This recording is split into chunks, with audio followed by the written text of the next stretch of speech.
Taga saan po si Miss Boggs at si Ma'am Rosalie? Taga Montalban, Montalban po Rizal. Montalban, Yes. Rizal. As in, pareho kayo ng community? Barangay. Magkabarangay. Barangay hindi. Barangay magkaiba. Magkaiba lang. Magkaibang barangay. Pero magkalapit lang. Malapit lang. Walking Pwede- distance. Ay, hindi naman. Hindi rin. Ita-tricycle. Yes. Pwedeng i-tricycle. Oh, Ganon. Saan nagsimula ang pagkakaibigan? Nung high school kami, kasi batch 90, so dun nag-start yung aming friendship. Oh. Batch 9.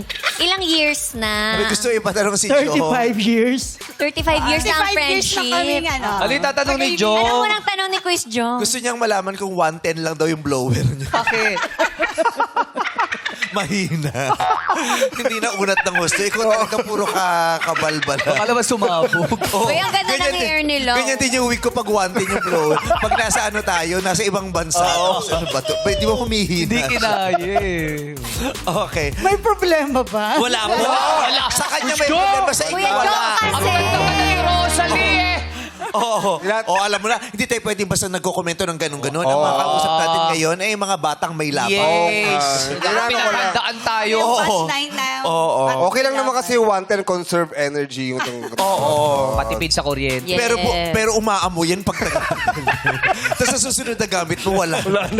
Yung naiba ng saksak. So, nagsimula kayo ng high school, classmates kayo or batchmates lang? Batchmates lang. Batchmates. Pero paano kayo nagkatagpo? Kasi usually, ba, yung mga classmates ang nagiging close. Yun ang close, oo. Paano kayo nakakonect sa isa't isa kahit hindi kayo classmates? Before kasi ano to Contisera. So, Ng? Pageant? Ay, no, Palaban ako ng Roosevelt sikat. dati. Saan po high laban? Habulang saksak? Singing contest. Ano po yun? Singing contest. Singing Ay, maganda ang contest. boses. Oo, kasi sa barangay namin, panglaban din ako pag piyesta eh. Paano? Yung Ano? palayuan ng ihi. Sinalay ko doon dati nung tatay ko. Yung mga bata, di ba? meron yun. Sa mga nabiktima niya, yung walang kaalam-alam, sinalay ko para sa 50 pesos yung palayuan ng wiwi. Oo. Nanalo ka? Natalo kasi may sakit ako sa bato. Hindi dire-dire. Oo. In-announce na yung winner bago pa yung huling ano ko. Yung kasi yung... Yung huli. Oo.